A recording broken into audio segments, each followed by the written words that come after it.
2. Happy birthday to Connor in Miss Sims' class. And Michael in Miss Hoffman's room. Stay tuned for the core value announcements about cooperation. Our big idea this month is cooperation. Bob Proctor said, "Cooperation is always more powerful than competition." Would you agree? Have you ever been in a competition with someone and later realized that working together would have gotten you both further than competing against each other? Cooperation is working together to do more than you can do alone. Things that make you go, what? March 3rd, 1887. On March 3rd, 1887, Anne Sullivan begins teaching 6-year-old Helen Keller, who lost her sight and hearing after a severe illness at the age of 19 months. Under Sullivan's tutelage, including her pioneer touch teaching techniques, Keller flourished, eventually graduating from college and becoming an international lecturer and activist.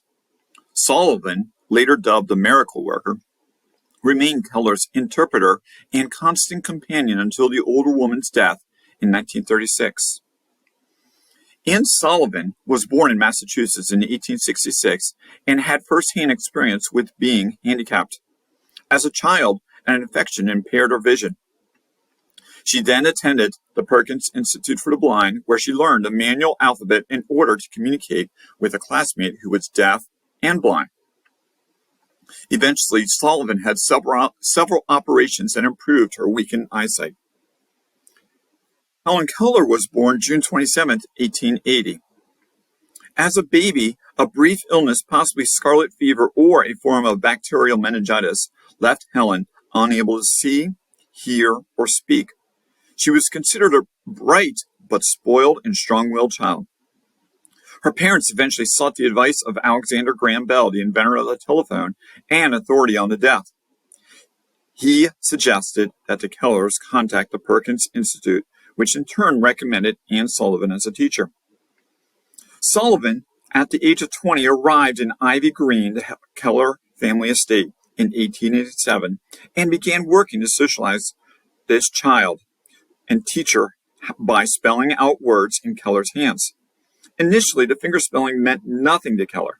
However, a breakthrough occurred one day when Sullivan held one of Keller's hands underwater from a pump and spelled out W-A-T-E-R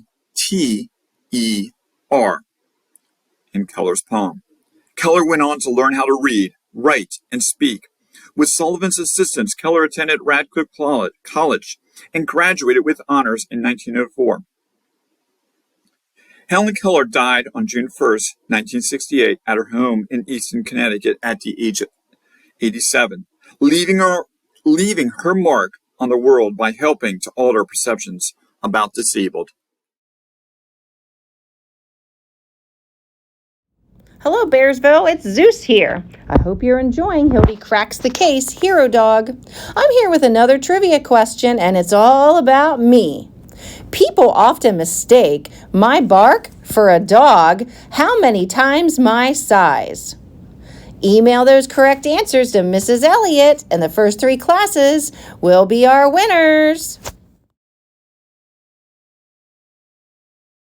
Hey kids, Hild here with your vocabulary update for chapters 6 and 7. I hope you are enjoying the book. Today's first word is source. It was on page 32.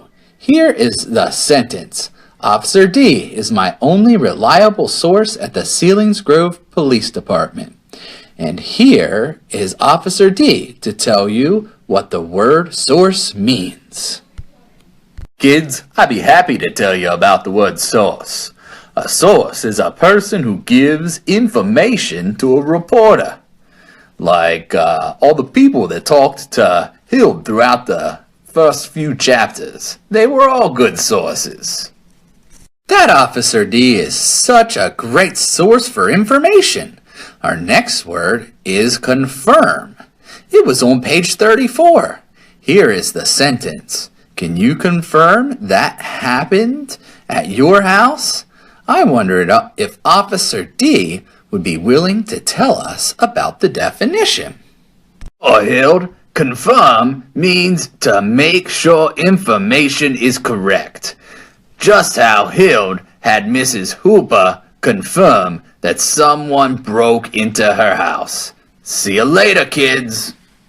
That confirms it. Officer D is the best. Finally, our last word for today is skidded. This word was on page 36 in the sentence, "We raced back toward Pine Street, but then we skidded to a stop." And what better way to learn about skidded than from a skid mark? Kids, I'm a skid mark, and the definition of the word skidded. Skidded means to slide, typically sideways on slippery ground or as a result of stopping too quickly. You should have seen the car that skidded to create me. Well, kids, today's vocabulary session has skidded to a halt. See you later. Enjoy chapter 8 and 9. Happy reading! Let's end today's announcements by remembering the STAR expectations. Today and every day, strive to do your best. Take responsibility for your actions. Always be safe. Respect people and property. Have a great day, Bearsville! Now please stand for the playing of the national anthem followed by the Pledge of Allegiance.